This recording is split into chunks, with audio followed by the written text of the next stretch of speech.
train security personnel on election security management. A robust interagency collaboration towards effective security governance. Nigeria, to maintain position as one of the 5 ranked nations in the world food production index. Not because Nigeria is so committed and resilient, Russia and Ukraine would have dropped us below the belt.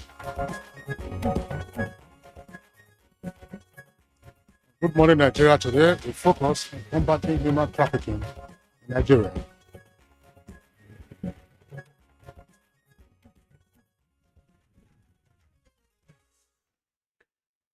According to the United Nations, human trafficking is described as recruitment, transportation, transfer, harboring, or receipt of persons by threat, force, coercion, abduction, deception, or abuse of power or position for the purpose of exploiting trafficking victims. And of course, that leads to disturbing activities which leave victims helpless and seriously endangered. Nigeria is not left out of this web, as it has been described as a source, transit, and destination country for women and children subjected to trafficking in persons. This, of course, will include forced labor, forced prostitution, among others. So in 2016, Nigerians accounted for 21% of the over 180,000 migrants that arrived in Italy through the Mediterranean, and about 21,000 Nigerian women and girls are also said to have been trafficked to Italy since 2015. Sadly, the figures have continued to rise. Now, the 3 most common types of human trafficking are sex trafficking, forced labor, and debt bondage. Forced labor, also known as involuntary servitude, is the biggest sector of trafficking in the world. According to the U.S. Department of State, debt bondage is another form of human trafficking in which an individual is forced to work in order to pay a debt. Now, cases of this have been recorded with those taken abroad to serve their bosses with much denial of freedom. And the National Agency for the Prohibition of Trafficking in Persons, that's NAPTIP, is charged with the responsibility of enforcing laws against human trafficking, and facts from this organization are quite revealing. For instance, since inception, the agency says it has secured 530 convictions and 36 convictions are still counting for 2022 alone. Now, in spite of the sanctions against those who've been convicted, which is ordinarily intended to serve as a deterrence to perpetrators, cases are continuously being recorded. And this is in some cases on a daily basis. And the question is, when will Nigeria overcome the issues around human trafficking, or at least reduce it to a considerable degree? So what better measures can be adopted to achieve what Kingsley just said, reduce to the barest minimum human trafficking? Also, what should be the rating of government's fight against human trafficking? That's the federal government. How do we evaluate efforts to address this situation? And what more needs to be done to combat human trafficking in Nigeria, which of course is becoming most worrisome? These and more are some of the issues we will be examining on today's edition of Good Morning Nigeria as we explore combating human trafficking in the country. And of course, Good Morning Nigeria is reaching you live on the network service of the Nigerian Television Authority. I am Claire Adilabu Abdurrazak. Thank you for joining us. I'm Kingsley Osadolo. I join my colleague to also welcome you to the program, in the course of which we shall have our complimentary segments, and those include newspaper review and business. For now, here is Anne Jibuno, who has the highlights of the morning news. Good morning, Anne. Good morning, Kingsley and Claire. Good morning, Nigeria. Here's the news. The governing All Progressives Congress has confirmed the appointment of Governor Simon Lalong of Plateau State as Director General of the party's Presidential Campaign Council. APC's national chairman, Senator Abdullahi Adamu, disclosed this while briefing journalists after a closed-door engagement with President Muhammadu Buhari. The person who is going to be the DG, the Director General of the APC Presidential Campaign Organization, is Governor Simon Lalong of Plateau State. We have an interim spokesperson of the campaign organization in the person of Honorable Festus Kayamo. Deputy spokesperson will be Barrister Hannatu Musa. Now, the federal government is collaborating with Sun Africa, a US-based renewable energy and infrastructure company, towards delivering 1,000 megawatts of solar power generation plants in multiple locations across Nigeria. President Muhammadu Buhari, who received the team, said the rapid integration of solar power into the country's energy mix is a critical pathway towards increasing access to electricity by the underserved as well as unserved communities. Energy transition plan includes the rapid integration of solar power into our energy mix, aimed at improving Nigeria's energy access to unserved communities. There's $600 billion available in total. So you can imagine what is available for Nigeria moving forward. The Federal Ministry of Agriculture and Rural Development says it will continue to collaborate with those in the agriculture space to ensure food security in the country, just as the ministry promises to ensure the country maintains its position as one of the 5 ranked nations in the World Food Production Index. This is coming from Mahmoud Mohammed Abubakar, Minister of Agriculture and Rural Development, while speaking on the strides and achievements in the Nigerian agricultural sector. It's my hope that the recent agreement between Nigeria and UN, Turkey, Russia, and Ukraine on the export of grains through the Black Sea port of Ukraine will lead to a drop in the price of commodities in the international market. Nigeria's current security challenges and emerging threats require the country's military and other relevant stakeholders to be several steps ahead of perpetrators, while also stepping up local production of armaments. This was one of the highlights of the response of the Vice President Yemi Osinbajo after receiving a presentation on the Defense Transformation and National Security Strategic Options for Nigeria of the Future by the National Defense College course 30 participants. At the virtual interaction, the Vice President observed that from the nature of the challenges being faced by the country, it is evident that the nation needs to be many steps ahead of non-state actors.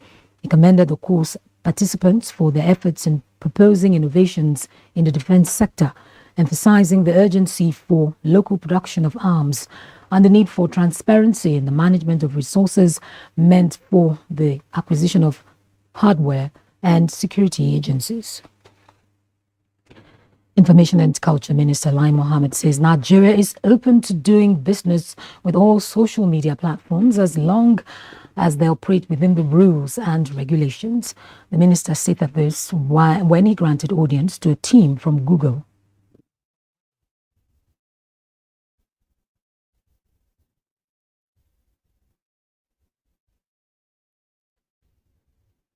Please note that some of these channels use local languages and dialects during their broadcast to evade being censored.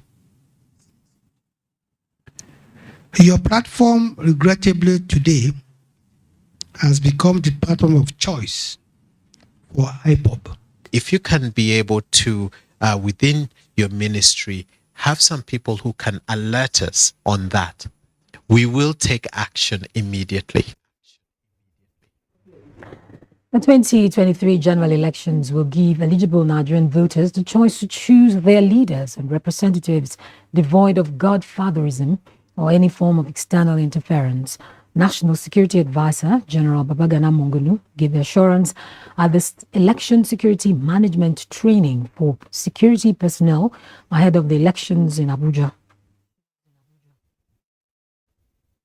The President has charged the military, the police, the DSS, and all other security agencies to synergize towards addressing current and evolving internal security threats. With about 7 months to the next general election, there is time for proactive measures to ensure that the entire country is secure for election to hold nationwide. The Nigerian Midstream and Downstream Petroleum Regulatory Authority has reiterated commitment to abide by the timeline set by the PIA and to further review the 10 regulations through third-party engagements before gazetting it. The feedbacks we got from stakeholders were very rich, very intense. And what is left to us now is to go back, reflect on it, take what is good there. Ultimately, it's to make for the benefit of Nigerians. Well, that's the news for now. Good Morning Nigeria continues with Kingsley and Claire after this break. Thanks for staying. Our pastors, our imams, in every church, in every mosque, please realize that in the course of praying for peaceful and transparent elections, we all have duties beyond prayers. If we want a stable society before, during, and after the elections, what should you be saying to those that worship with you? All Sundays and all Fridays, you are saddled with the responsibility of bringing up good generations. It is therefore your duty to both man and God to ensure peace all the time, no matter about elections alone. People talk to people and people listen. Talk to your followers. Make them listen to ensure peaceful 2023 elections. This message from the National Orientation Agency. I dodge ammo. Obi, what exactly are you dodging? COVID now. You are very funny. Is this how you have been dodging every cough and sneeze? Yes, my guy. The thing don't serious. Have you taken your COVID-19 vaccine? Leave that matter for Matthias. I have heard plenty things like... Beggy, I have taken my complete dose of the vaccine, and as you can see, I am okay. Why you come still dey wear mask? To protect everyone from getting the virus. It's good to dey practice the protective measures as the vaccine work now to stop you from dying from the COVID-19 infection. This your explanation makes sense. Go and get your COVID-19 vaccine. It is available in most public health centers and some approved private hospitals. COVID-19 vaccines are safe and effective. Protect yourself and loved one. Take the vaccine. Stay alive. Let us all celebrate safely and responsibly. Obi the Dodger. Abejo, I'm going to get vaccinated now. This message is from the Ministry of Health, Ministry of Information, NCDC, NPHCDA, and partners. Wake up the champion in your child. Give them energy to go further. Milo Active Go and the natural goodness of malt, milk, and cocoa helps wake up the champion in your child. Milo.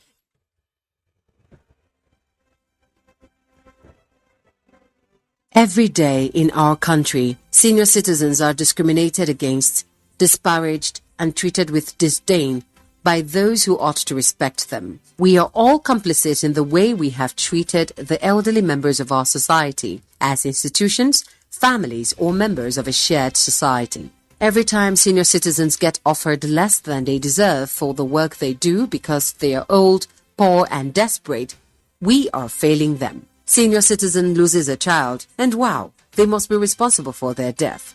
Every time a senior citizen gets labeled a witch, is called mad, and shooed out of the way because they have no memory of where they were headed and look unkempt, we are failing them. We say, abeg, it all old, make it do die, make everybody for rest. To ailing parents, uncles and aunts. That's discrimination. That is neglect.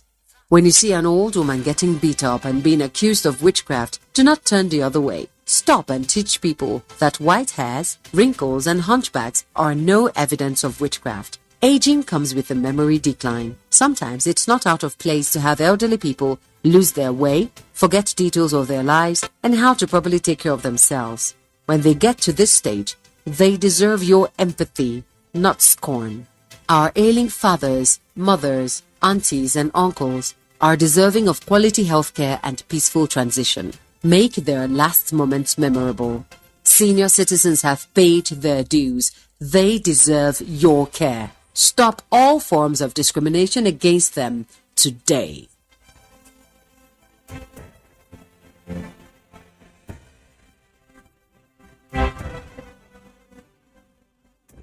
We are the dynamic global energy company of choice, steering the course of Nigeria's biggest export industry.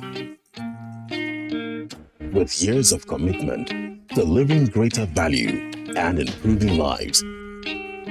NNPC is transformed to better meet your everyday energy needs and retain the position as the largest contributor to the Nigerian economy, generating clean, sustainable energy with integrity, excellence, and creating value for all stakeholders.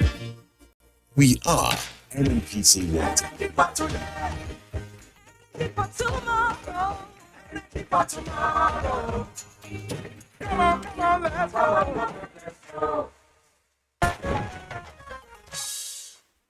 All right, welcome back. If you've just joined in, this is Good Morning Nigeria Friday's edition, live on our network service of the NTA. Let's give you a bit of business news now. We hear Nigeria is collaborating with some West African countries to enforce ban on donkey skin. Alika Okwanachi Arwa tells us all about it. Donkey population in West Africa's sub-region is witnessing a rapid decline due to high demand from the Chinese skin trade markets. A report by the Global Trade in Donkey Skin estimates that more than 4.8 million donkeys are trafficked and slaughtered each year for their skins, which is used in making portions and items presumed to have therapeutic cosmetic value. Nigeria is now collaborating with countries like Côte d'Ivoire, Niger, and Burkina Faso to halt the threatening trade. The Nigeria Agricultural Quarantine Service warned that a ban on illegal export of donkey skin has been in place to curb the over-exploitation of the trade, and anyone caught will be punished, saying the exportation of donkey hides remains on the export prohibition list. The Director General, NAQS, Vincent Isegbe, who disclosed this, said the situation had reached worrying levels. Now let's take a look at Thursday tradings on the floor of the exchange.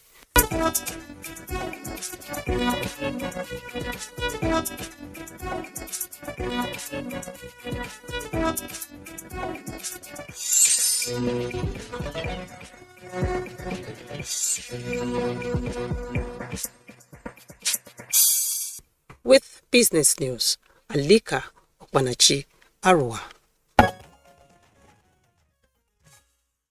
Thank you very much, Alika, for the business package. Up next, newspaper review.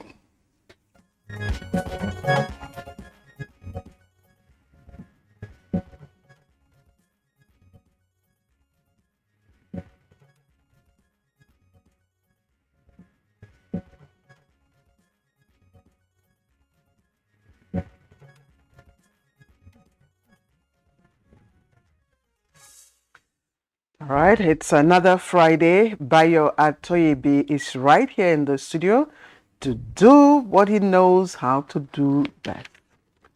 Thank you, Claire. Good morning. Good morning, Bayo. Kingsley. Good morning. Good to see you.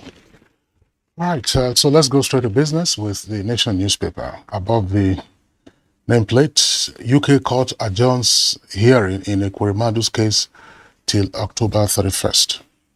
Terrorism has not affected food production. Government, 3.6 million jobs created. Emir of Zazzau is Chancellor of Greenfield University. ITF upgrades Kano, Jos, and Lagos training centers. And below that, Autumn terrorist attacks have claimed over 5,000 lives since 2011. That's on page 27. Lalong leads APC's Presidential Campaign Council, and Keyamo named interim spokesman, Musawa deputy. 2023, that's the kicker. PDP can win without Wiki Atiku tells parties BOT, as Board of Trustees. Buhari lost Rivers, yet won in 2015 and 2019. Runner-up raises posers at meeting with candidates. That's Wike, who was runner-up in the PDP primaries, raising posers with Atiku at their reconciliation meeting. Federal government and Google partner to block subversive YouTube channels. Federal government, Google partner to block subversive YouTube channels. Petrol importation. We can't compete with NNPC, says Ipman. JAMB's mop-up exam holds tomorrow. Killer of Akwa Ibom job seeker to die. That's the court verdict. Details on page 5. Clear. Okay, let's take a look at Friday's Al Jazeera. And it leads with $418 million Paris Club refund. Again, governors tackle federal government over deductions. And other stories to the left-hand corner, that's to your right, Akwa Ibom job seekers killer to die by hanging. Details of that on page 9. NLNG loses $7 billion to sabotage insecurity in 7 months. And on page 25, you find the story. APC appoints Lalong as Tinubu's campaign DG. Kiamo Dino, campaign spokesman for APC and PDP. And to my right hand column, that's to your left, 8 banks report 176.11 billion naira profit. It's on page 8. On page 26, budget deficit rises to 30.58 trillion naira in 7 years. Again, on the same page, you find 17-year-old commits suicide over exam failure in Kwara State. That story is on page 12. And a little just below the nameplate, alleged 109.5 billion naira fraud. EFCC indicts Yuri, reveals how ex-AGF compromised TSA and others. That's the outlook on the Friday Al Jazeera. Bayo. Thank you, Claire. Yes. Well, the Akwa Ibom State High Court, sitting in Uyo, has sentenced Uduak Akpan to death by hanging for the murder of the job seeker Iniobong Umoren. He is alleged to have lured the poor girl who was seeking a job, raped her, and also killed her.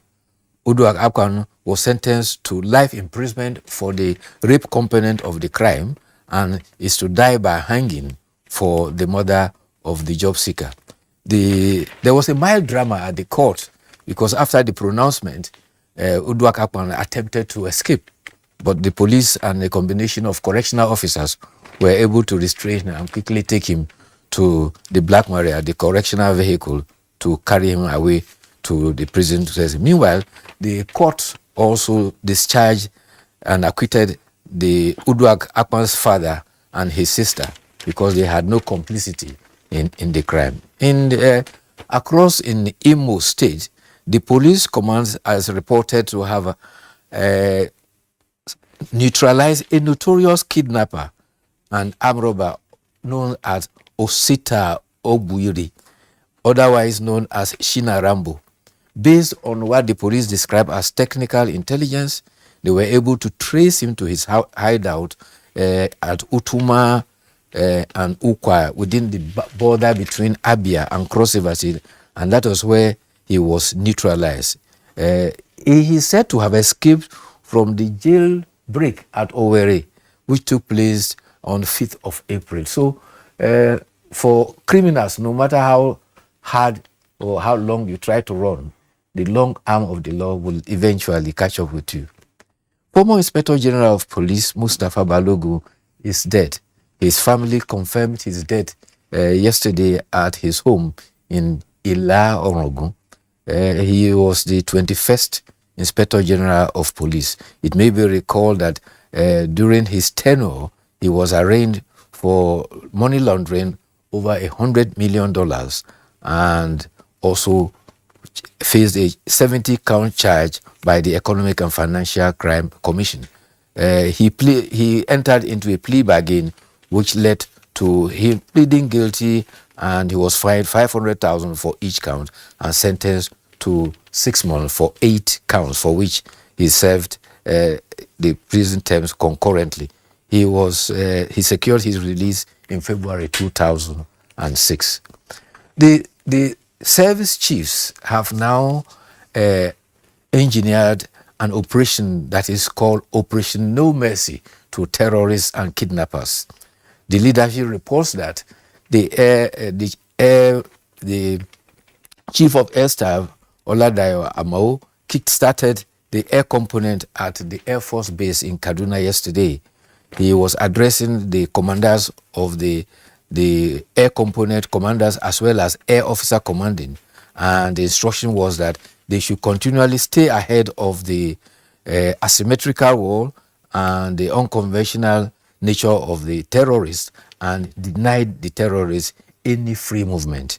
The instructions is that they should track down all these criminals without any mercy to ensure that they are not allowed to migrate from the northeast, north central, and northwest to other parts of the country. Senator Ike Ekweremadu had his day at the Central Criminal Court, London, otherwise known as Old Bailey. The judge adjourned the pre-hearing trial till October 31st. There are indications that the main trial will be beginning sometime in the first quarter of 2023. It may be recalled that Senator Ekweremadu and his wife were arrested upon arrival to London on June 23rd based on allegation of procuring a minor for organ harvest. The Oxbridge Court had clarified that the chap involved is not a minor. Mm. Okay, so that is the outlook. Except that yes, I have an interesting story. It's on the inside page of the Al Jazeera. It's an economic story, and this is a commendable, effort by the FCTA administration. It has trained over 600 women and youths on what? Greenhouse farming.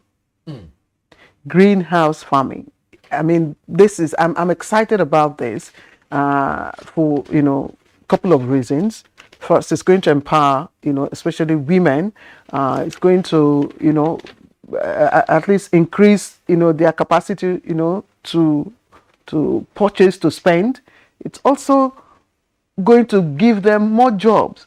But the issue of space becomes a challenge. Even within your vicinity, most residents within the FCT have limited space to even practice the greenhouse, farming.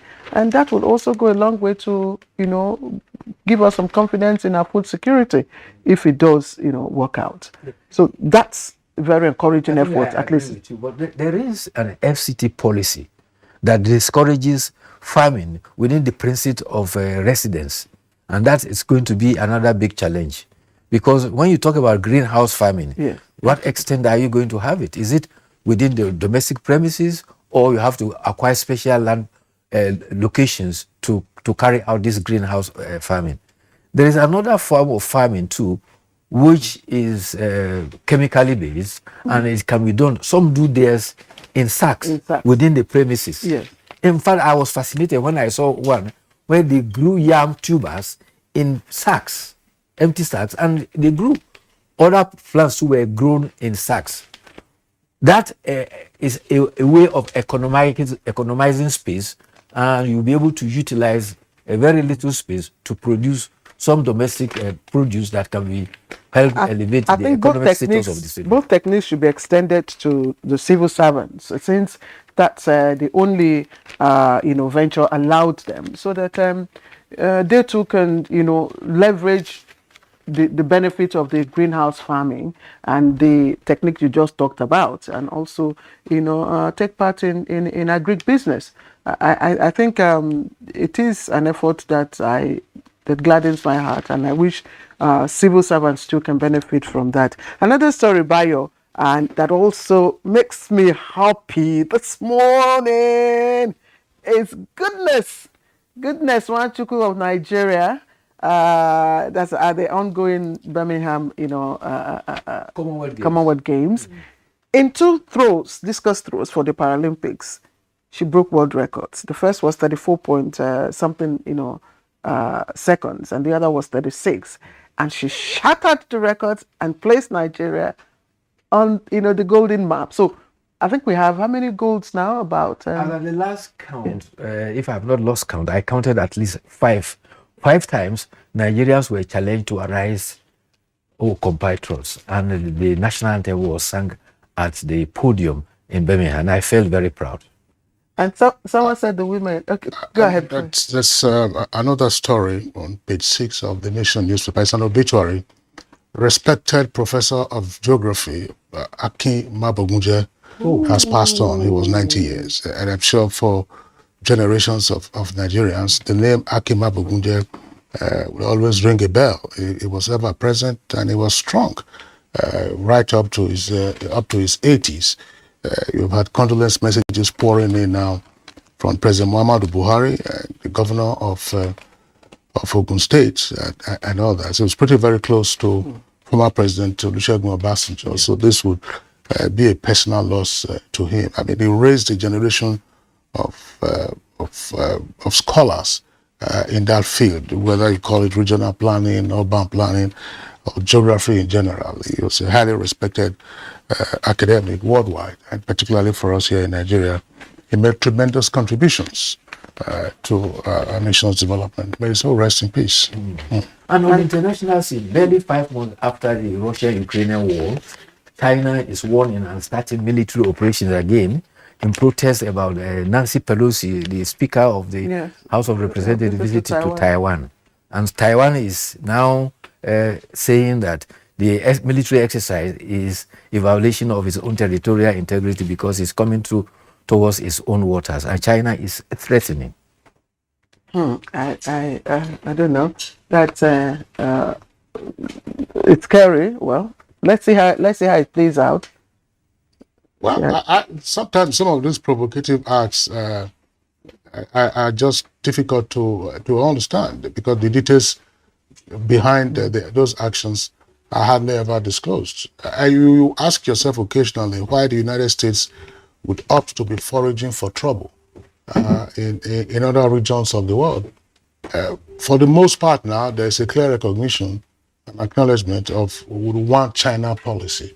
That is to say that Taiwan is not regarded as a sovereign state, but as part of the People's Republic of China, which is mainland China. So as much as possible, countries try to sidestep having either diplomatic relations or elevated diplomatic interactions with Taiwan. What did Nancy Pelosi go to do in Taiwan? And look at the flotilla of ships, the squadron of jets and other aircraft that would have been scrambled to ensure that she had a safe passage. So that's that. And already the U.S. legislature has also given approval for Finland and Sweden to become members of NATO. That's fine. But we have seen what Russia is doing with Ukraine. And despite all the sanctions that the West imposed on Russia, but Russia has not collapsed. I mean, you can say it's early days for all of that, but we have also seen the consequences of those wars around the world, particularly in terms of energy supplies to Europe and the food crisis that have arisen on account of great stoppages. One of the key things sometimes is, again, is the business of the policy planners in the western part of the world. I think that in the case of Russia was grossly underestimated in terms of its contributions to the global economy, whether in terms of energy, in terms of agriculture, along, of course, with Ukraine. Who would have known, but for this crisis, that Ukraine was a major supplier of grains to the rest of the world, sunflower oil, and so on and so forth. And of course, agricultural studies take place in most institutions in Ukraine. And then the sources of energy that some of the traders dispose of in continental Europe. These are things that come from Russia. So sometimes with the world does need peace, and the world needs reasonable statesmen to ensure that war is averted. Unfortunately, all right, but over 5 million people now have been forced to leave Ukraine. Bayo, we must round off, but of course not without congratulating the governor of Plateau State, for his appointment. But of course, it means hard work ahead for him and his team. So, Bayo, thank you. Thank you. Have a good weekend. You too. And we'll see you here on Monday by God's grace. Don't go away. We'll be right back. The 157-kilometer Lagos-Ibadan Railway is the first double-track standard gauge railway to be built in West Africa. The Mobolaji Johnson train station is a masterpiece, an infrastructure that is gradually becoming an iconic building in Lagos State. The modern facilities put the station on a world map of train stations. Likewise, other new train stations across the country built to world-class standards. The train and its convenience is indeed an admirable effort, with commendations from Nigerians. This is a station that we have to commend the federal government for putting a beautiful face, empowering us in Lagos State, not only in economic and political arena. I can say that I'm really impressed with the infrastructures in place. Kudos to the Minister of Transportations. Kudos to the federal government. Truly, good things are coming out of Nigeria, and the federal government is deserving of all the applause. The counsel of our fathers. My advice to these young people is please do not take us back to those harrowing days. You probably do not know what it is. Nigerian youths, let's build our nation together.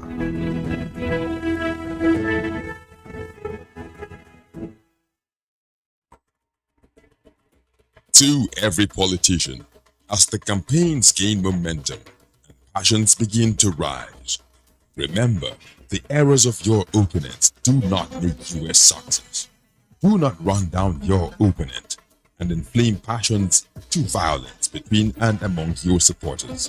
What counts is what you plan to do for the electorate and how you intend to relieve the sufferings and bring succor. Nigeria is in dire need of patriotic leaders at all levels, leaders who will make national development their priority. Concentrate on telling the electorate what you intend to do when you get into office. Focus on making your vision clear to the electorate. Don't engage in verbal abuses, fake news or speeches. Keep dealing with issues that will bring progress. You win the hearts and minds of the people by being above board, by being civil, patriotic, and showing empathy. Let's join hands to make the 2023 elections peaceful. A message from the National Orientation Agency. Wake up the champion in your child.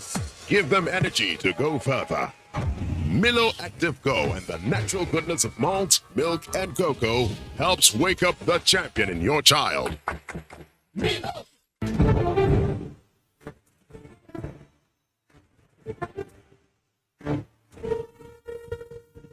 Finally, the hero of Nigeria's democracy has arrived. He shall usher us into a new phase of development, peace, and prosperity. He is the father of the new Nigeria, His Excellency President Muhammadu Buhari, GCFR. Welcome to another season of giving Nigerians hope yet again. We are sure of a great future for both ourselves and generations yet unborn. We look forward to your leading us as a nation into our manifest destiny. Though the challenges against us as a people are many, we know that your leadership shall set us on the right path to our greatness. A new dawn beckons on us all, and having you as our president is a precursor to this. Thank you for believing in Nigeria. This message is from the Nigerian Television Authority, NTA.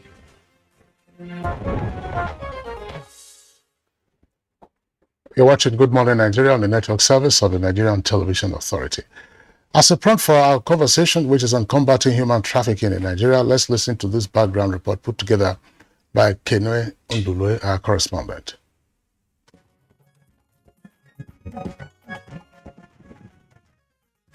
Human trafficking is a global pandemic that stemmed from the era of slavery and is still very much prevalent today. It has become a worldwide industry, incorporating millions of people annually and generating an annual turnover in billions of dollars.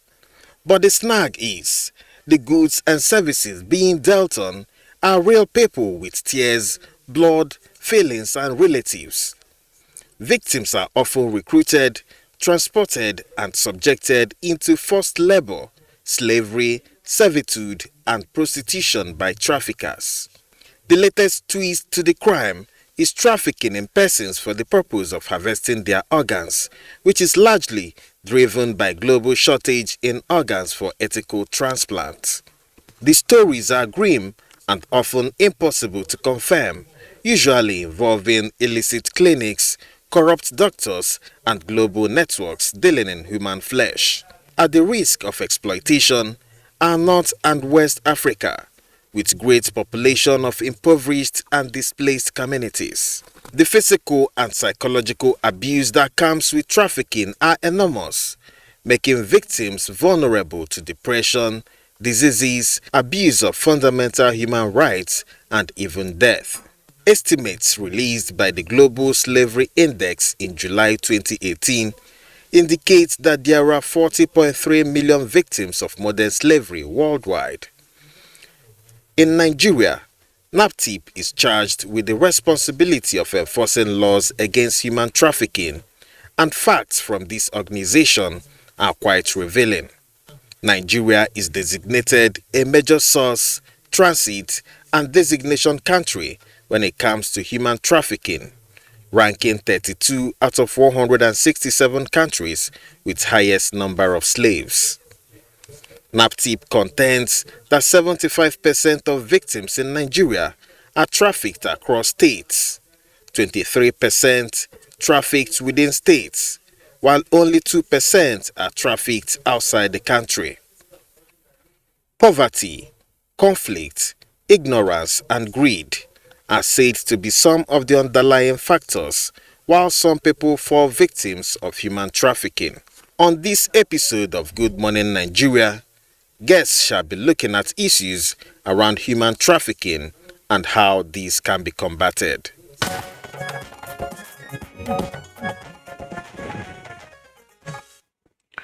Very worrisome trend indeed, human trafficking, especially as it concerns women and girls.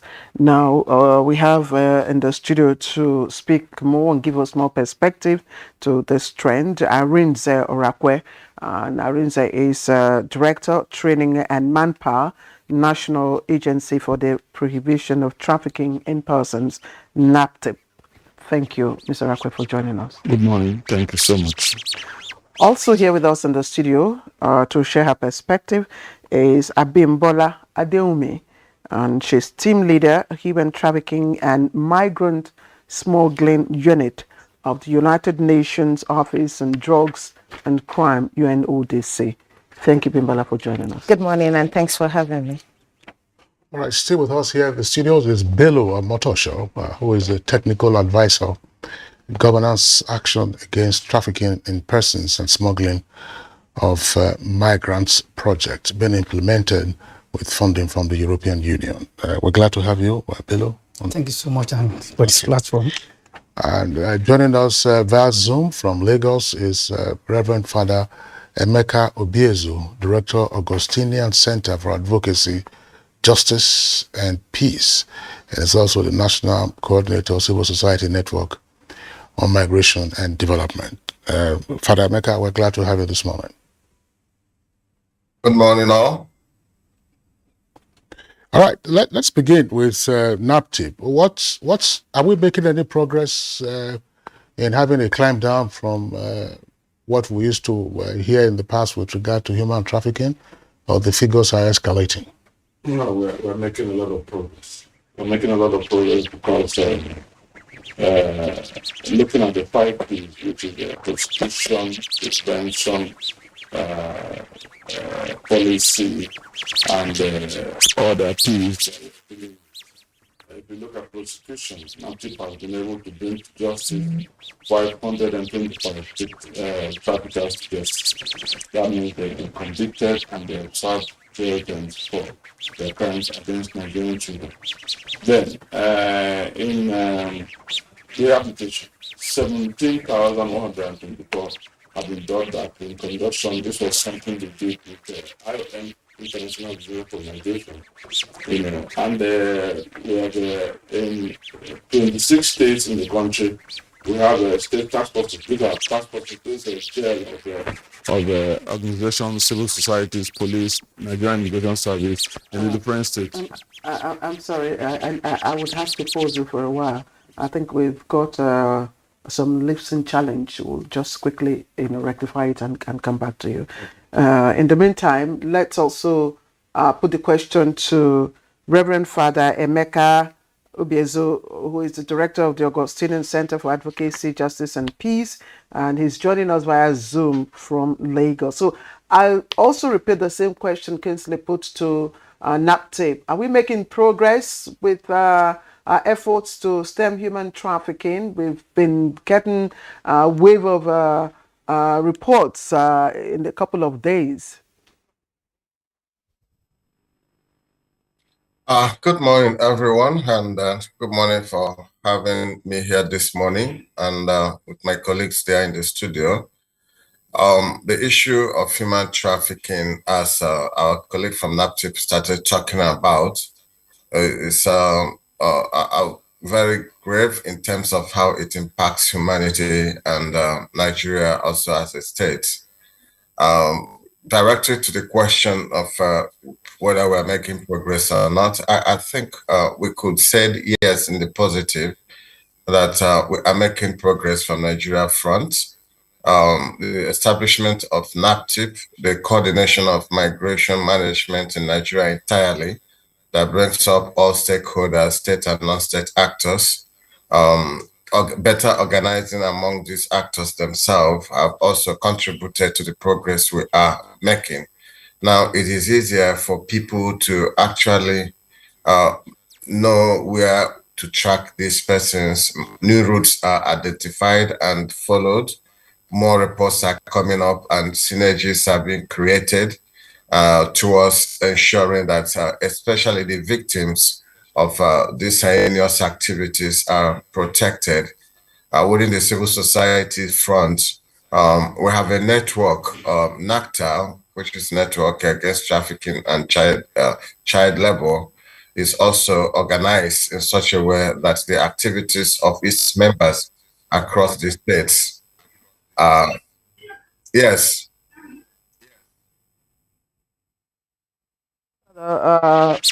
Obianzo, thank you for the moment.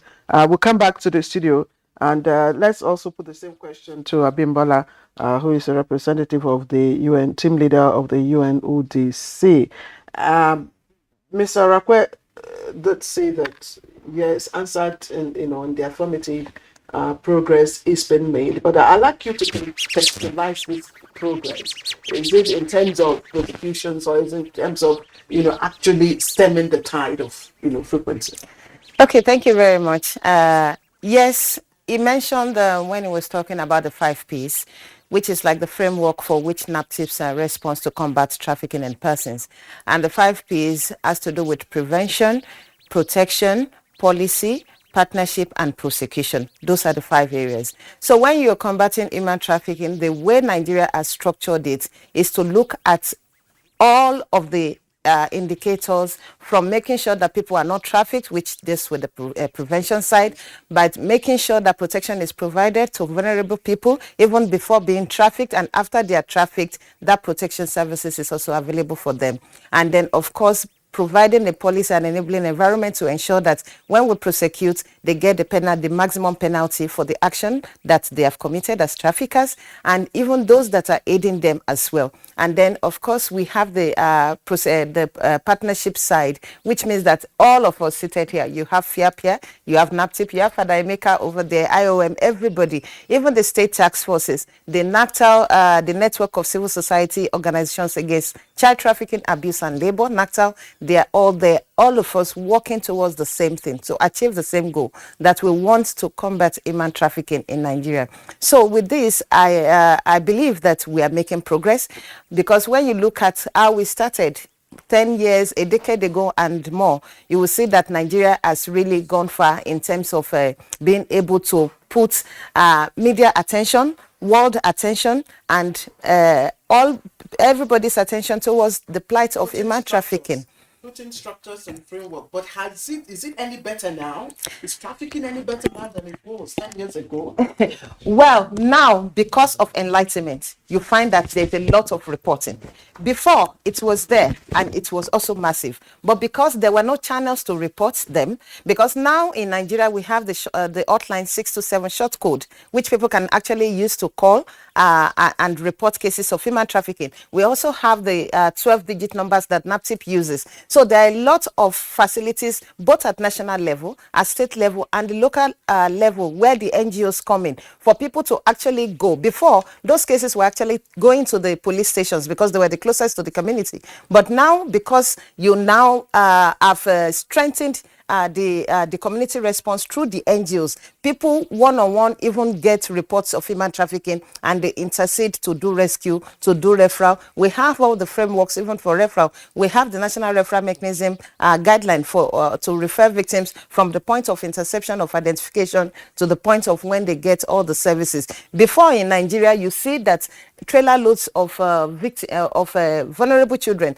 are being commuted from one rural area to another point, and nobody is going to raise an eyebrow to say, oh, what is happening? Are these children being trafficked? But now, because it's not only NGOs and state task forces, but the response also includes law enforcement agencies. So we're saying, FROSC, you are the one on the road. NAPTIP is not on the road. We're not on the road. When you see something suspicious, please refer. So those are some of the engagements that we are doing, and of course, with everybody being attentive and being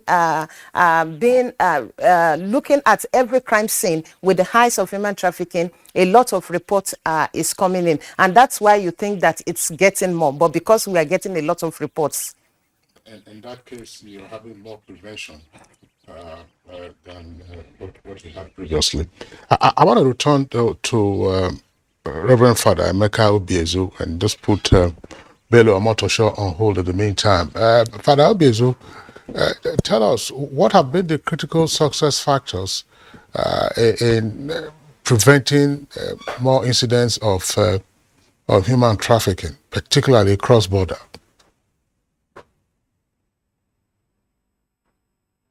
Hello? Please, could you come again? What have been the critical success factors in preventing cross-border trafficking of persons?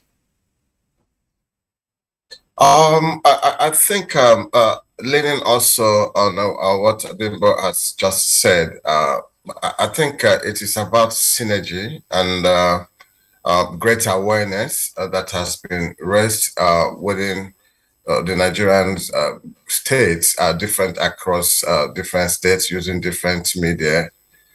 In different schools today, some institutions have made efforts to also create a program of awareness as part of their daily educational programs. And I think FIA person there would also talk about so much energy that has also put into inter-ministerial and multi-actors training and capacity building on issues of identifying warning signs and also responding abruptly, when such things happen. So in a nutshell, I think it is issue of better organizing, greater awareness, and also the systems that have been put in place in border management and all this that has reduced it. And Nigerians are having better perception of what migration is and the dangers of irregular migration. The warning signs also make potential vulnerable persons aware of the danger they may be getting in. My organization daily put up through different social means what we call migration signs. to let people know in the various ways they can if you are a potential victim. Thank you. All right. Thank you very much, Father Emeka Obiezu. We'll come back to you. But Bello Motoshop, let's also get your take on this. If we are making success in preventing cross-border human trafficking, what is working and what is still difficult to deal with? Thank you so much once again for giving us this opportunity to be part of this discussion. Let me start by saying that what is working is the fact that we've been able to come together to sit and look at the issue of trafficking. If it's not working, obviously we won't have a platform for us to sit and cross-fertilize ideas on what has been the issue of trafficking in our country. So obviously what is working basically, one is partnership. It is part of the 5P that NAPTIP has adopted as a strategy to combat trafficking in persons. So partnership was able to bring to the fore the fact that trafficking exists as a modern day slavery, which all actors are coming together to combat.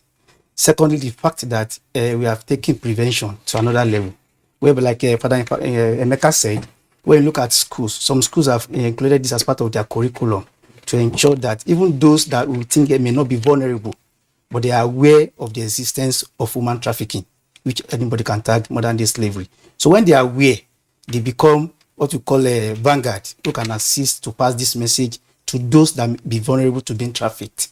So partnership prevention, which NAPTIP, of course, commendation has been given to NAPTIP for all the awareness creation they've been doing all over. If you check their social media handle, you see that more often than not, they are all over giving sensitizations to different sectors of our economy to ensure that everybody is on board and they are very aware of what are the indicators, the red flags that inform you when trafficking is about taking place.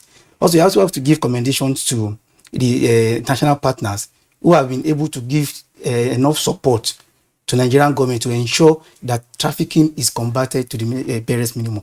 But when we look at the fact that, like the other time we said, is it on the increase or we're still where we are? Don't forget that the population of Nigeria in the year past is not what it is today. And that we have population explosion also tells you that people want to seek opportunity elsewhere. But in doing that, they did not take their time to understand what are the challenges associated with some of those moves. And that is the reason why you may think, with all this concerted effort from all different actors, that this thing have been fought to a standstill. It can't be fought to a standstill, but can always continue to address the menace. So what is working basically is partnership and prevention activities by the various actors in trafficking space. You know, I do have an opinion about the context of progress that we're making with regards to fighting human trafficking. And as you all have said, progress, yes, you know, substantial, appreciable progress is being made in the areas of 2 P's that I can identify: prosecution and, of course, partnership. I mean, there's no doubt that we now have, you know, more partnership, like, you know, my brother here. But in the area of policy and prevention, which is the cocoa, the crux of the matter when we're talking about success, a lot has happened. Like they say, a lot of water has passed under the bridges within the past 10 years. Globalization is widening, you know, creating room for you know, a lot of interaction, unhindered interaction. World economies are contracting, also bringing up, you know, issues which trigger, you know, I mean, factors for exploitation. I would like for you to speak to these factors, these 2 areas. What are we doing in terms of prevention, which is the core? I don't know.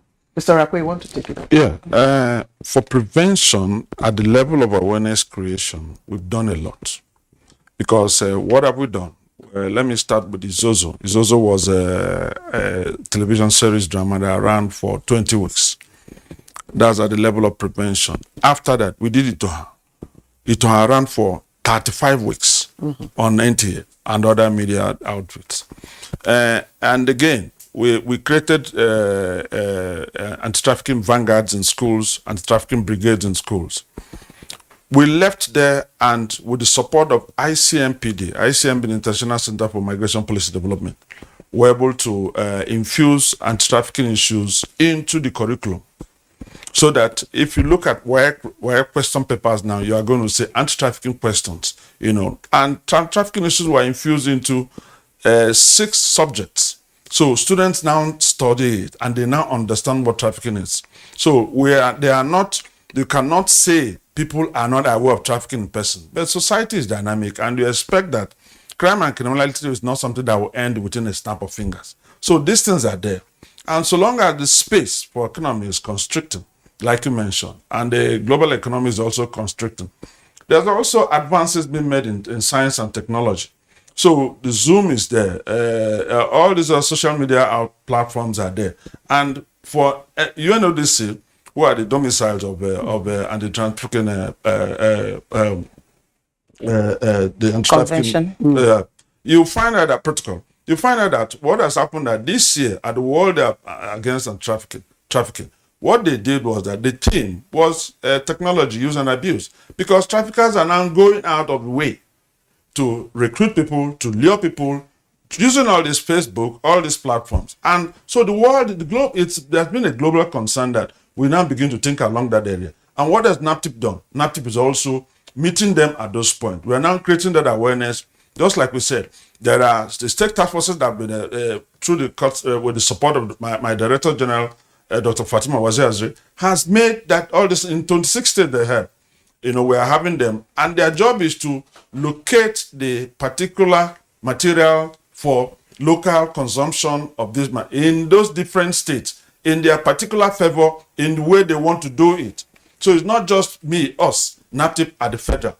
So at in that direct nooks and crannies, activities are being carried out with the instrumentality of NGOs, police, and civil defense, because now the civil defense has an trafficking unit, police has an trafficking units, the immigration has an trafficking unit, and all of us are working, seamlessly. Yes, all that you have said. Yes. At least I remember it well. But were you able to measure the outcomes in terms of effectiveness, whether it has impacted in a drop, in the data, or it has, it's just there? No, now the question you are going, what are the triggers of trafficking in persons? Our people say, so long as the rotten tooth is not pulled out, the mouth must chew with caution. So have we been able to deal with the triggers? If you don't deal with the triggers, naturally human beings will still do the kind of things they want to do. So I'm not saying it's a slap in the ocean. The fact is that the awareness, we're increasing the awareness. We're not stopping at that. But those triggers of poverty, those triggers of inequality, those triggers of disequilibrium in deprivation, those triggers are there, and actually, they are still an increase. Which is why Abimbola would like you to also speak to this, because when you're dealing with an emerging generation, and sometimes when you take time to hear what their own dreams are like, what their views about Nigeria are like, you get concerned. And it might just be that they could fall into the vulnerable category. You would hear some persons without evidence, without even giving themselves a try, who would declare that they have no faith or hope in the environment. Exactly. And when you try to draw their attention to the fact that there are many success stories, many success stories around them, they are adamant. And they will tell you that their destiny lies out there. Have we been targeting, if I say we now, the various agencies involved through your partnership and collaboration? Have you been targeting advocacy messages to these vulnerable categories of persons to say, look, have a change in orientation? What Orakwe explained is useful. Yes, you know what trafficking is all about now. Yes, so you get it part of the curriculum, you get it in your question. But how does that change my mind? To say, look, when you hear a young person say this environment is hopeless, and yet from the same hopeless environment, his father or his mother has a roof over their heads and they're able to sleep. They are not on the street panhandling. So what is being done in this respect? All right, thank you. UNODC has a curriculum called Education for Justice, E4J. And the E4J is actually targeting tertiary institutions, universities, where they can take some of the modules from the courses and use it during their lectures. That is one arm of it. Then the second one, we have the I Am Priceless campaign. And what the I Am Priceless, it has even become like almost a global campaign of the blue hats, which my colleague, Mr. Arize, is wearing. And what we did was to even customize it into local fabric in Nigeria, because we know that Nigeria will like things that are like uniform. So it represented an identity of the fact that we need to end human trafficking in Nigeria. And what we did was to actually go from school to school, including even putting up debates for school children to be able to talk about human trafficking and how they view how we can impact that generation of young people. Aside from that, we have also looked at issues that can promote opportunities for young people, and using different kinds of mentorship approach.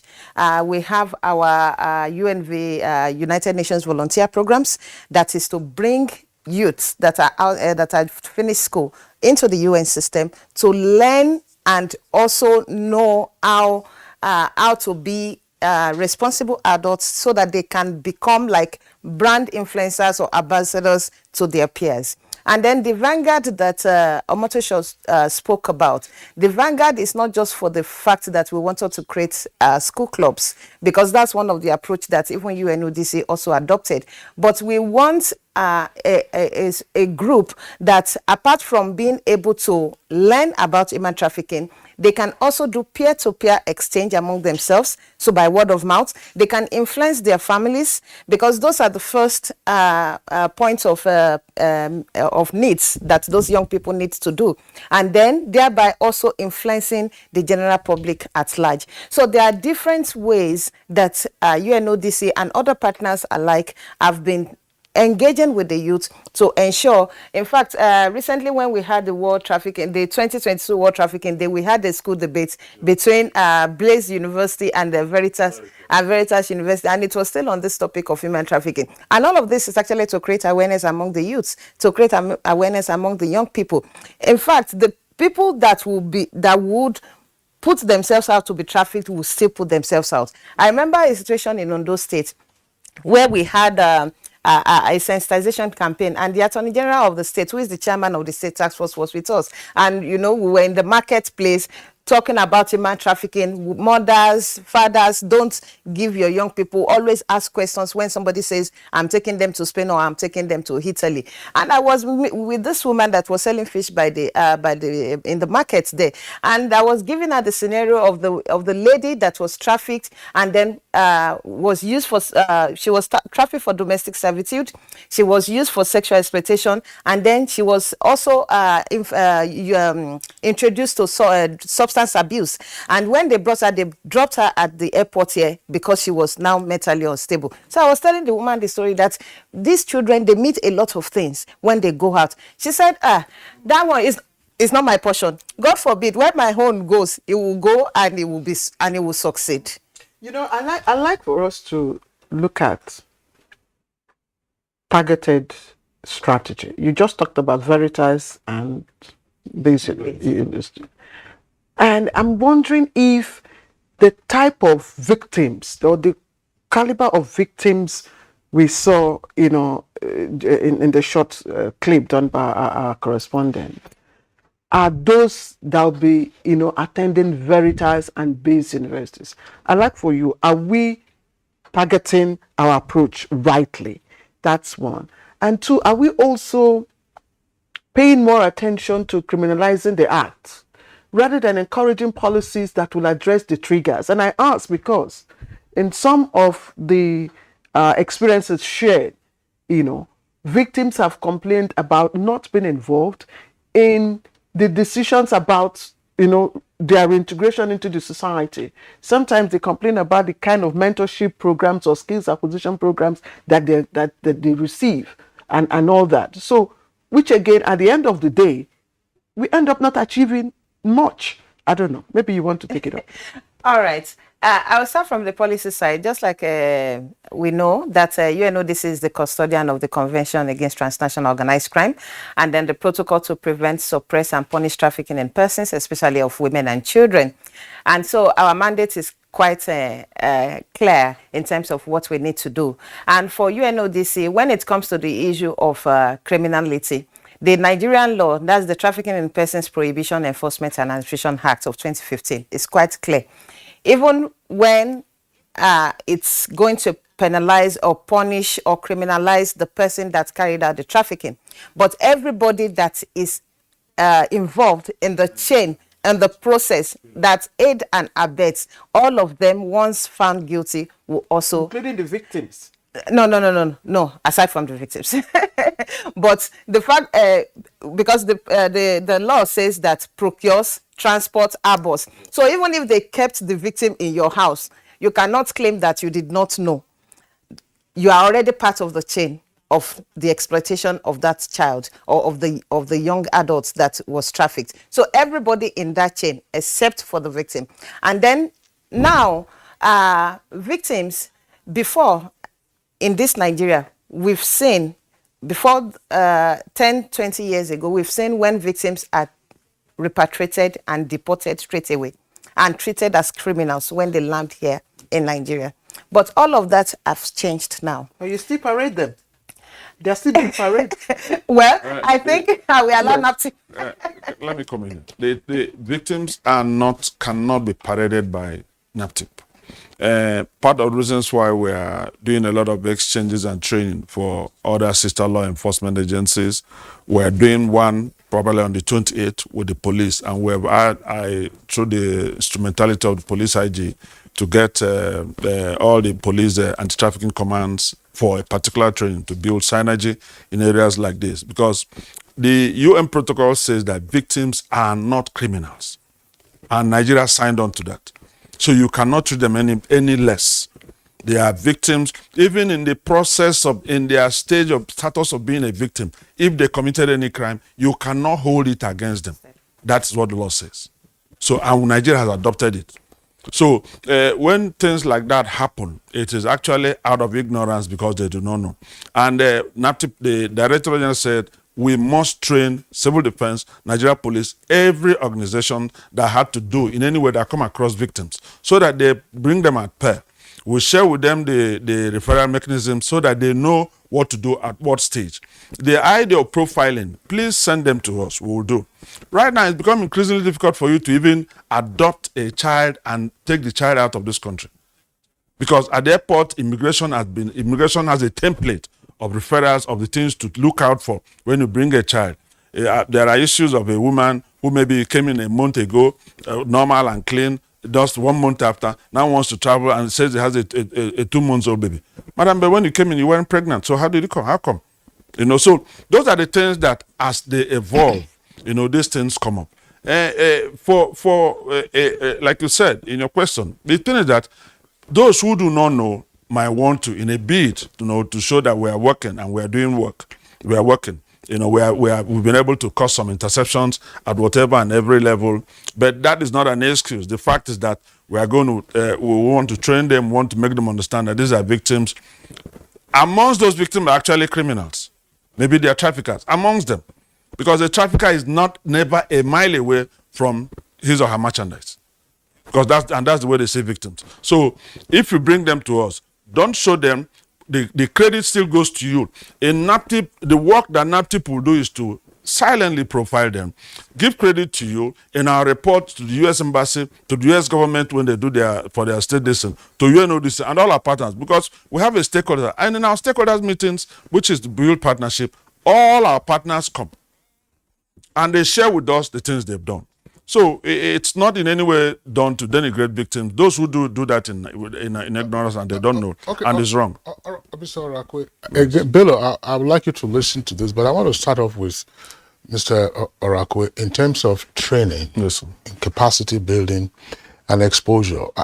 The more we've discussed this now, the more I believe that the media itself ought to have some introspection. Yeah. I don't know how much capacity building NAPTEP has undertaken for the media, or how much support the media have received to enable them to do some things. And I just give you an example. You talked about the application of theater, Izozo and Itoha. But for a number of years, CNN, for instance, ran the anti-slavery project. Freedom. Let's ask yourselves this question, and it also goes to Reverend Father. Why is it difficult for the Nigerian media to say, look, we are going to Italy, we are going to Spain, we are going to Portugal, we are going to wherever is the capital of trafficking of Nigerians, to go and do an undercover report, a series of reports, rather than the theater, and then when you come back home, you explode it, and that becomes the subject of conversation. Because some persons might see, because Claire was asking me about the measurement of the impact of Izozo and Itoha. And somebody said that's movie.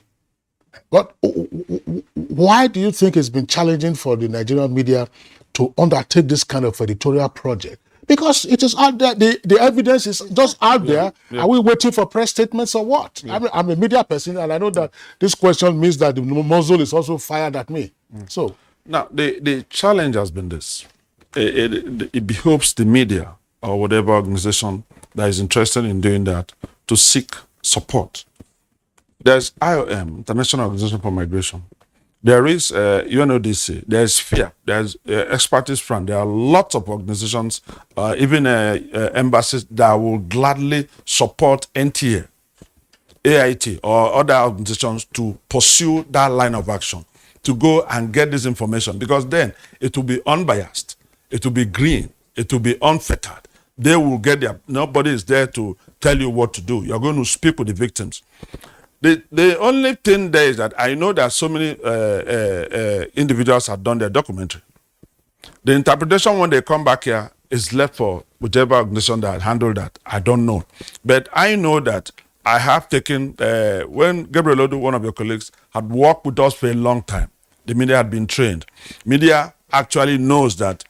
Thank God that you now question, but why are they showing their face when they showed it? Because that came as a result of training and interaction with the media. So they now know that the thing is to protect this individual and not to re-stigmatize the victim when you go and put him in face. Because those who say their faces, those who know them, will now say, so this is what this girl has gone to do. And it is not good for that girl. You will still need to give her a life after this trauma. Remember, she didn't go there willy-nilly. She went there because somebody lured her, somebody took her away, somebody had exploited her by the route of false premises and false whatever that they have abroad. But what I can say is that a good concept note, NAPTIP definitely will support it. I will tell you that NAPTIP will support such. We will actually help you source for, there could be a multi-stakeholder intervention or support to cause that at least the cameraman and whatever goes there. I've done one or two, with some individuals supported by UNODC. UNODC funded it at then, and we went to Italy. We went to Turin, spoke to some of, before them, what we did was to liaise with some NGOs that are working there, and we did a good job. So if you bring a very good concept note, I promise you that NAPTIP will definitely step in, shape it up, and source for get our partners to please see this is what Nigerian government wants to do on its own. So we are not going to be looking for airtime when that is produced. Okay, so those are the kind of things we want to do, and because by then it will be something that is fresh and completely directly NTA or whatever organization that does that, and not NAPTIP will say NAPTIP had done a bit of clearing, and it's not what that's fantastic, and I'm sure that our bosses are listening, and just before you leave the studio, you'll get request proposals. No, well, that wasn't the intent. I mean, that's fine. Thanks for the offer, but I mean, that wasn't the intention. Because I mean, from an editorial point of view, there are many perspectives to this. Earlier, we talked about, it could be women who have been trafficked and then, of course, got into sex slavery, got into domestic slavery. But there are also the young boys. There are the young boys just having a trail of the hazard that they went through, because some persons just think that the Mediterranean, for instance, is like Jabi Lake if you are here in Abuja, or it's like River Niger. You don't even need to go far. Let me bring in Reverend Father Obieze into our conversation. And they say we are a transit country. I don't know, but there are countries that are, receiving countries, and we know those countries, especially in Europe. And is it that these countries do not know that, these activities go on within their countries? What is the role of these some of these countries in, the efforts to stem the tide? Are they cooperative? Okay, thank you. Let me make my contribution right now, because I might be leaving very soon for another program. I would come to this question immediately, but let me chime in one of few things that my colleagues here have pointed at. I have two questions that were so germane to the discussion. Apart from the awareness creating, what do we do to ensure that the outcome of it is that there is no more trafficking? Mr. Arako alluded to the fact that the trigger factor, which is the remote causes of this, have not actually been dealt with. There are two extent to which these agencies could deal with that, as long as there are national issues. The socioeconomic situation of the country makes it still a proclivity for people who do not find opportunity to live to be prey to such acts of trafficking. And we also have to remember again that it is not simple. It is not just only about sexual exploitations that trafficking in persons come into. Most of these also happen in cases of recruitment for job, which we have seen in the case of the new phase of direction of work today from Nigeria to the Arab countries, especially the GCC countries. The issues of recruitment is where most of these sex trafficking activities happen also. And why these people still pray to that? Because they still need their daily bread, and which they have not received, and they still move ahead. To some extent, I would say that from the whole bucket of Nigerian migration management, effort is being made to mainstream migration issues into the national development. With the establishment of the Federal Minister of Humanitarian Affairs and Social Development, as it were, which coordinates most of these agencies that deal with migration and trafficking issues. Attempt is being made to ensure that, one, returnees are keyed into some of these development issues, empowers and the rest of them. SMIDEN is being used to train these people when they return as well. And then opportunities are created for the young persons. We have not reached where we want to in terms of how the individual person will have created opportunity to ensure that they are not vulnerable to the point of being exploited. That's that. Coming to your question of receiving countries or destination countries, of course, we know what sustains this inhuman act is demand. As long as demand continues to be demand in cheap labor, demand in sexual exploitation or extortions, and all those things which continue, will continue to make syndicates apply this trade. I would also want to say, using most countries that refer to as the chief, the main host countries, efforts are being made there. I think it's the collaboration of countries like Italy with Nigeria that have also funded and programs that are helping Nigeria come back. In Italy, my organization collaborates with a whole lot of groups. We have a group of religious men and women who walk the streets of Italy, seek out these victims, provide shelter for them in Italy, process their return here. We intercept these persons and continue to work with them down here. So there is also in the same of energy and effort. People out there are doing their bit. Collaboration is also making it to yield a kind of a result that brings the person back for this. But again, it's a crime. People who play crime issues will always try to be a step ahead of those who fight against it. Thank you. As I said, I might be leaving right now to join a program at 8:30. Thank you. All right, Reverend Father Becca Obiezu, we'd like to thank you for being our guest on Good Morning Nigeria today. We hope to have you some other time if we do return to this subject or any ancillary issue arising from our conversation this morning. You joined us via Zoom from Lagos. Enjoy the rest of your weekend. Now back to the studios here.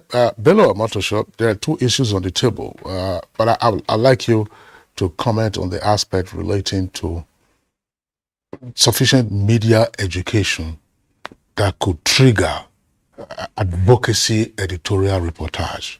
Advocacy to say the kind of series that you get, this is your first-hand account in undercover, and so on and so forth, that different destinations, different locations. Abibola earlier talked about the entire value chain.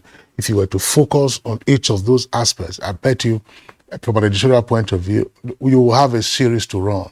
And the impact will be there because the product is yours. So what is it that needs to be done to have a reorientation of the media? And if that hasn't been done before now, why did you have this lacuna? Thank you so much. Like Oga did explain, when we have to do with undertaking maybe undercover operation for us to be able to project in the true picture what the experiences of some of our citizens over there are, we'll come back to that. But when it has to do with engaging the media, continuous engagement of the media, I want to look at it from some of the things that have taken place with the media reporters. Of course, and we are not just focusing on the conventional media. We do understand that media has taken a different dimension. Even though almost everybody has tagged themselves a reporter these days because of the advent of social media. But we also identify the fact that we cannot do away with those who are in the forefront of reporting issues in the country. So on this premise, we've been able to undertake a very intensive media engagement via training of reporters who undertake activities of trafficking. Since of this training have taken place, and I'm aware that ENDs have done theirs. FIAP, recently we did a training for media reporters in Kefi, where people from various media houses, both print and electronic, were brought together. And of course, NAPTI was also brought in for them to understand how do they report issues of trafficking. Because important, like you have said, when we look at the background that was played for us, we realized that there was issue of stigmatization where people's confidentiality have been revealed. So when the media does not even understand how issues should be properly reported, it becomes an issue itself because they may be the one that's stigmatizing some of these victims. Now, at the same time, we also took our training further by engaging the social media handlers. We realized that there's need for us to bring together some of our partners, those who handle their social media, because sometimes the kind of information that goes out from this handle, goes a long way to either deter people from, being trafficked or it encourages them. So we feel these are very important segment of persons that should be brought together and train on how do they dish out information to the general public. But by and large, from what he said, I'm looking forward to a case where we can have a consortium of international partners supporting some of our media reporters, where they can undertake, on the spot, investigation to some of this country. Because I think that would be the best way for us to project the reality of what Nigerians are going through over there. But when it has to do media engagement, we have been doing it continuously, and we still have more of it coming.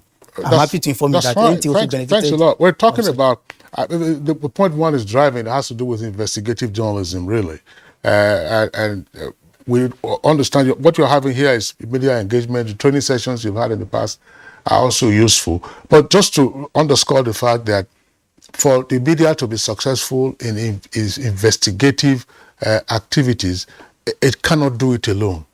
It will need the support of a number of agencies and entities that are engaged in the activities, particularly in driving your 5 Ps. First of all, you have to have the basic information, you have to have contacts and so on and so forth before they plot their way. But I think, as we have agreed, one of the things that is required to be done as part of the measures to combat human trafficking. You're watching Good Morning Nigeria on the network service of the Nigerian Television Authority. We'll take a short break now. When we return, we continue with the conversation. Nigerians, elections are here again. Let us shun violence. Let us play the game according to the rules. Do not be a thug. Say no to violence. Let's rise and defeat violence, crime, and sabotage against the peace of our nation. Nigeria is the only country we have. We must do everything to keep it united. We must avoid any act that promotes hate and disintegration. Say no to separatist movement, terrorism, fake news, hate speech, religious bigotry, and any act that tends to divide us as a nation. Watch out for strange gatherings and suspicious movements. Restrict access to sensitive documents and data, the disclosure of which may damage national security. Educate your staff and family, particularly on measures to safeguard information and report security breaches. Apply relevant legal security guidelines to protect yourself and your neighbors. Due to misinformation and wrong choices, some idle persons resort to vices in their greed to get rich quick. They resort to kidnapping, killings for rituals, and other heinous crimes. Avoid wrong use of the social media. Before you broadcast that false message, think twice. Ask whether it will promote peace or violence. For safety at home, still be security conscious. Educate your household on safety tips. Report all suspicious movements and persons to the security agencies nearest to you. Be a good citizen. Be patriotic. To pass security information, please call 0813-222-2105, 0915-339-1309, 0908-837-3514, or send a mail to dsspr@dss.gov.ng. This message is from the Department of State Services, DSS. The ever-busy ancient city of Onitsha is a commercial hub with millions of commuters seamlessly linking other states daily for business, leisure, and other purposes. To upscale its road network, the construction of a 1.6-kilometer-long second Niger bridge, including a 10.3-kilometer highway furnished with other infrastructure, has been in motion by the federal government. This project will ease congestion on the existing 56-year-old Onitsha bridge and boost the economic capacity of the state as it easily connects to other parts of the country.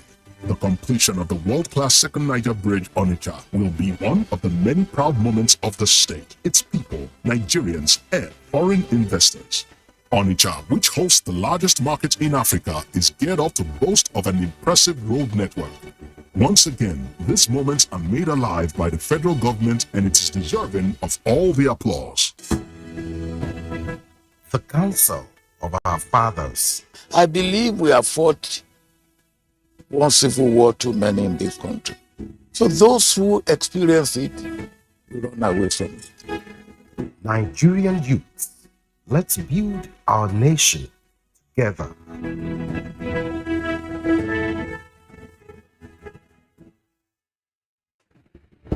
As the 2023 elections draw near, remember, evil prospers when good men and women only wish for peace, but never take a step to make peaceful elections happen. Are you a father? Are you a mother? What are you saying to your children as elections approach? Have you warned them not to let themselves be used to cause violence? Have you explained to them what the consequences of electoral violence might be? Do your part to make peaceful elections happen. Talk to your children. Protect them from unscrupulous politicians who want to put them in harm's way, while their own children are comfortable at home, within and outside the country. Let's join hands to make 2023 elections peaceful. This message is from the National Orientation Agency, NOAA. All right, welcome back, and you're watching Good Morning Nigeria. Our conversation is on curbing human trafficking, which is increasing at a very alarming, worrisome, I don't know what adjective you may want to use to qualify the trend, but it is climbing, and something must be done. And we have our guests also, of course, see with us. Irene Zorakwe is the director from NATIP. We have Abimbola Adeomi from UNODC. We also have here with us Omotosho who is a service provider, if I should say that. Okay, so let's look at how to reintegrate victims. I believe that is also one of the responsibilities of NAPTIP. And I'd like to know what kind of services you provide. How do you go about reintegrating victims when they do get back home? The first thing that the agency does under our protection services is first of all referral. With the referral mechanisms are there, which we do share with our not just service providers but also other sister law enforcement agencies and NGOs. And NAPTIP has 10 shelters, and those shelters are located in all our zonal offices. These are closed shelters. They are not shelters that are known to the public because of the fact of importance of the people that we're dealing with, their life and everything about them.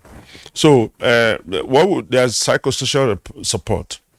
The moment a victim is received by NAPTIP, until that victim leaves, it's NAPTIP responsibility to clean, to feed, to protect, to provide for, health, everything.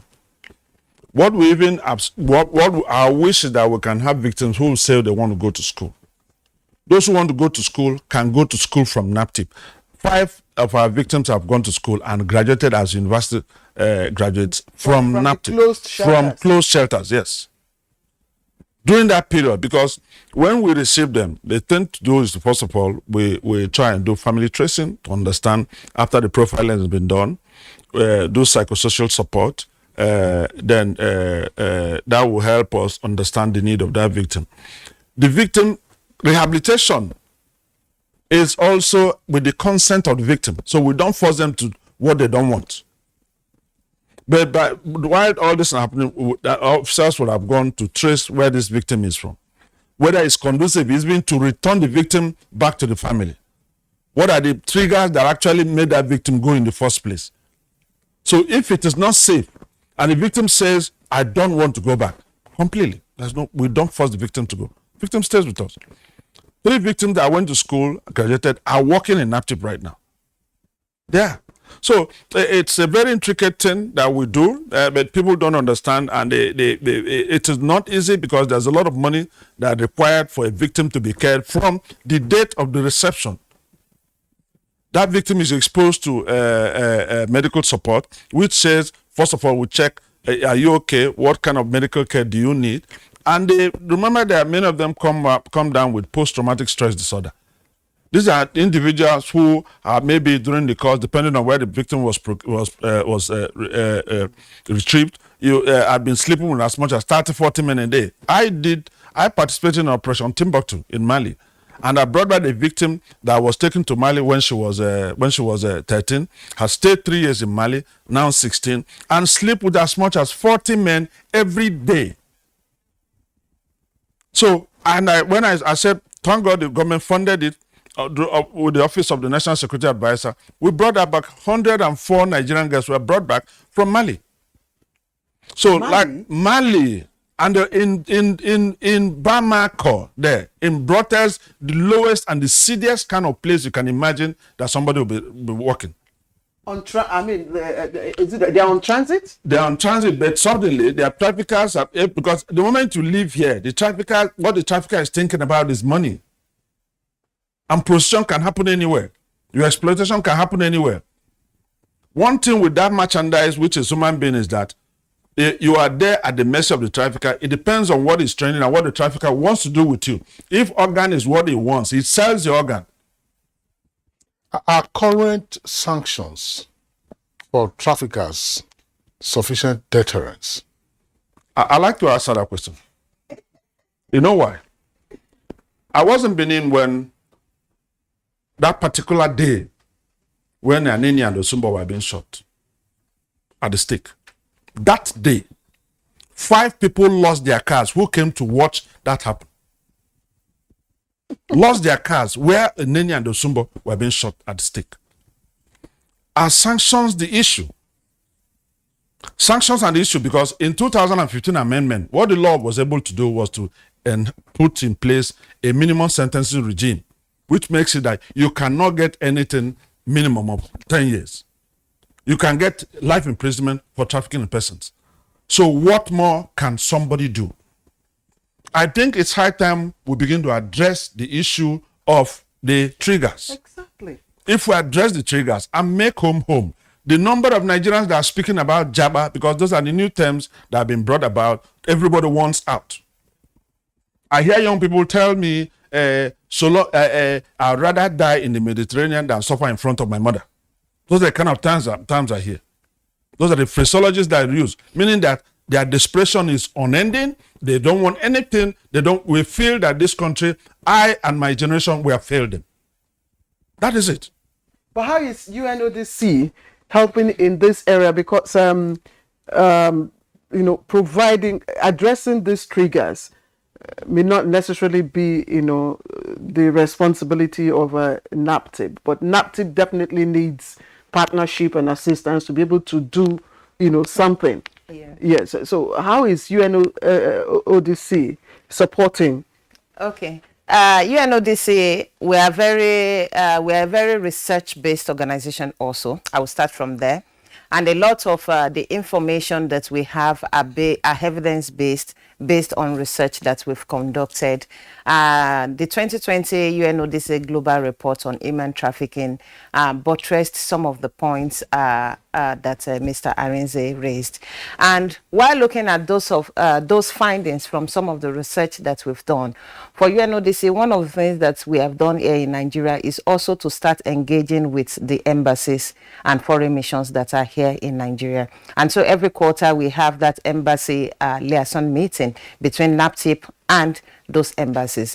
Because what it does is that, one, it allows the foreign missions in Nigeria to see the efforts and appreciate the efforts of Nigeria government through NAPTIP, and to also see some of the challenges that we have so that we all can work towards combating human trafficking.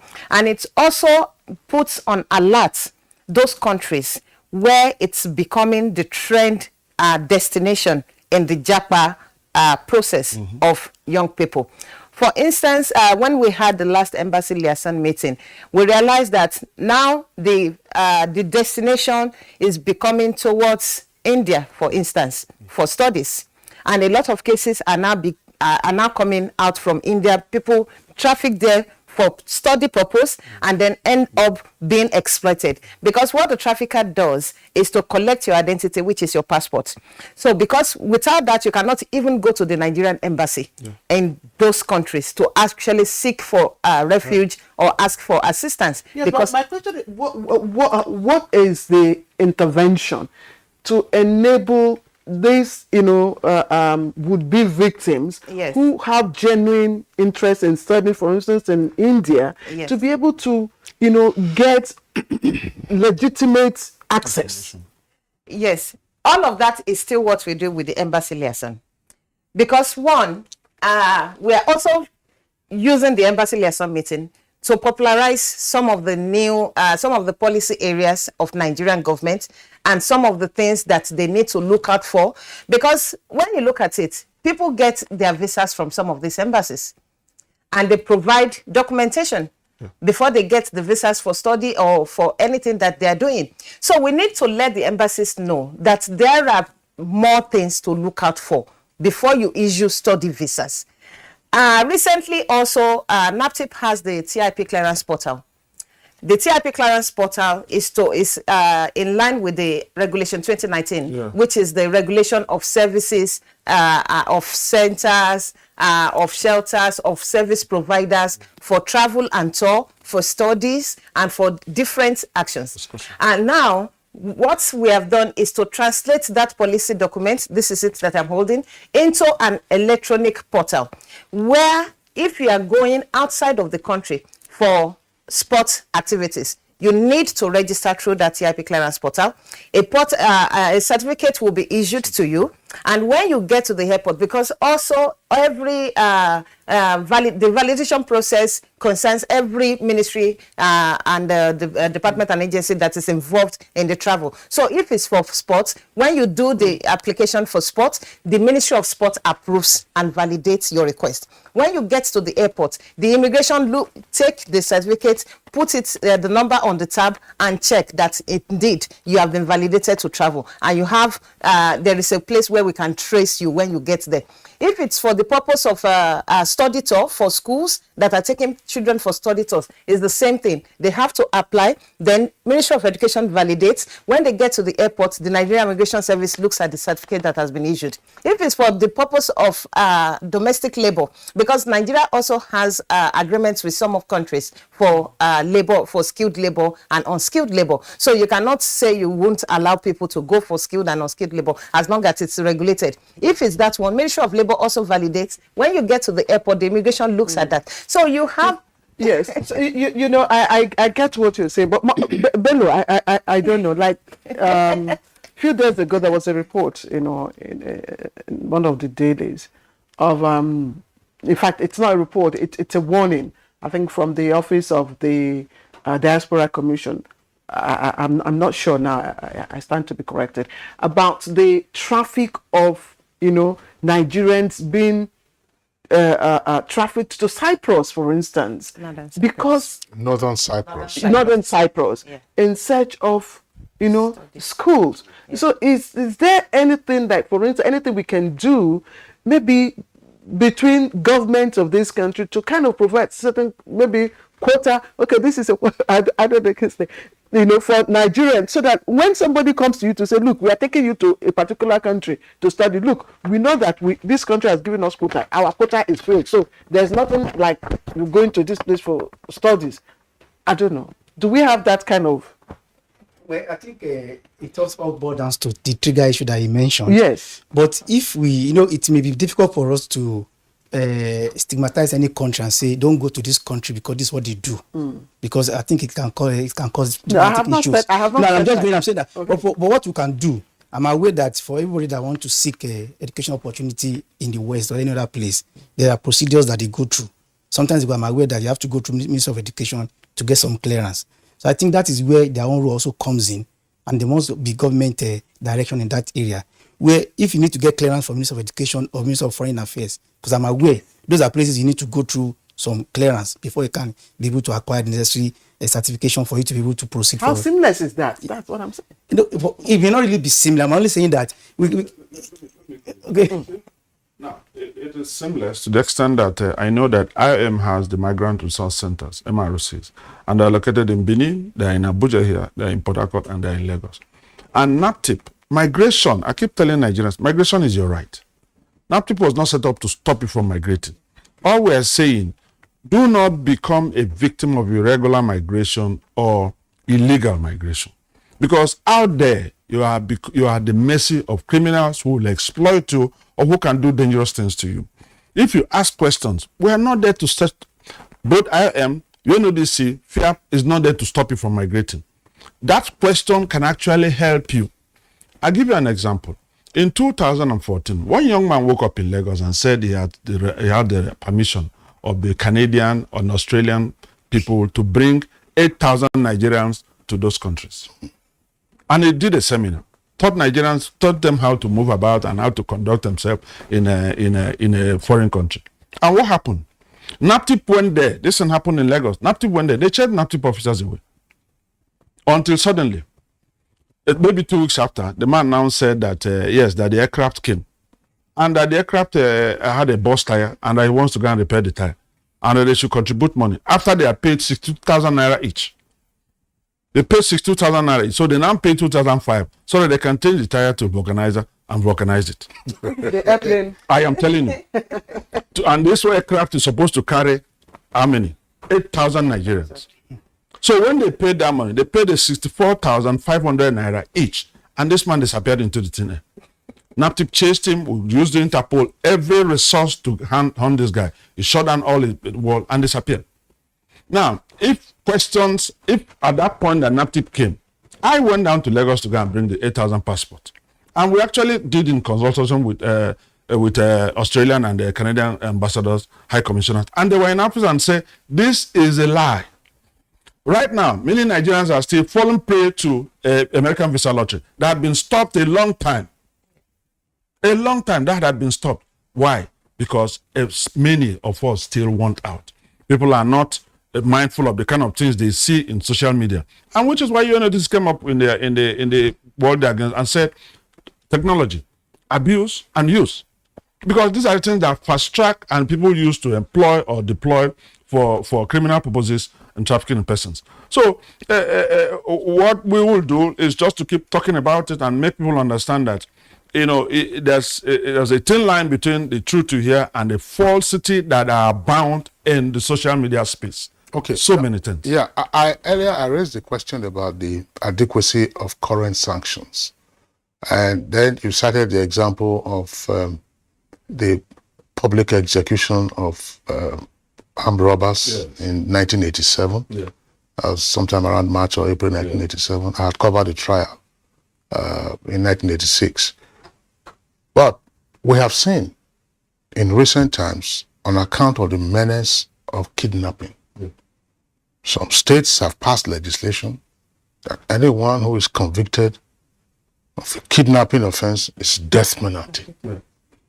We have also seen in at least one or two states, Peter Obi during his time, some of those kidnapping kingpin in Anambra, if they caught you, whatever you use the money, the structure you use the money for will be reduced to ground zero. And you have said, Oracle, that what matters to the trafficker is money. So that's what I'm saying. Is there no way you can, or the law can seek to target the profit from trafficking? Yes, in the 2015 repealing and reenacting of the act actually does that.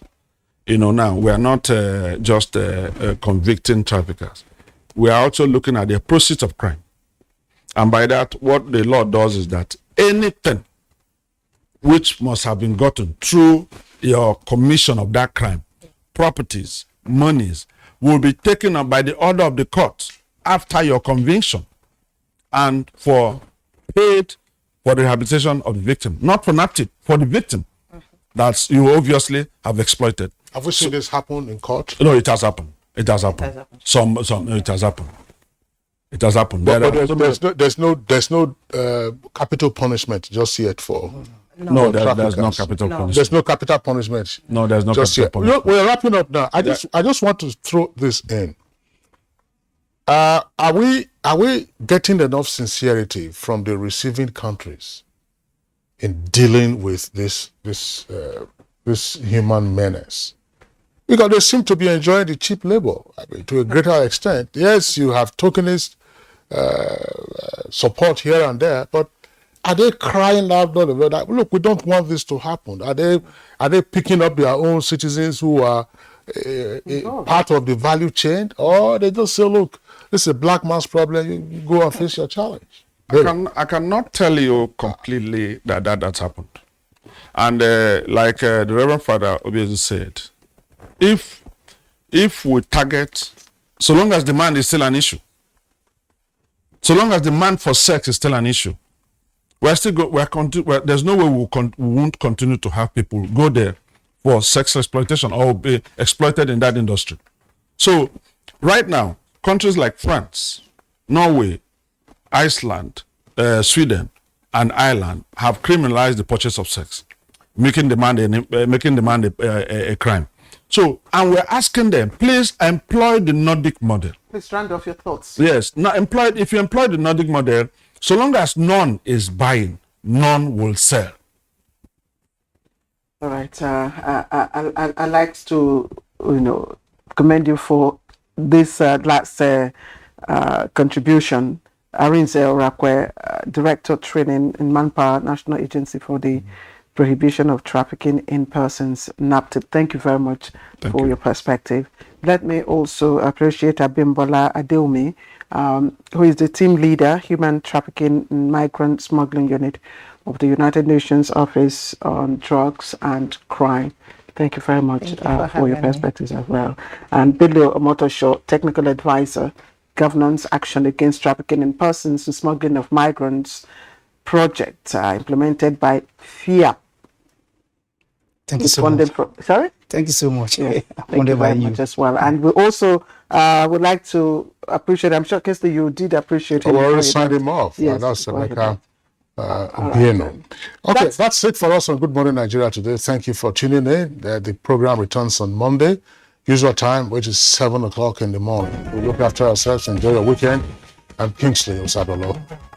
Rape is a crime. Stand up and take action against the rapist. Join us and be a star. We'll see you next week. By God's grace. Bye-bye from all of us.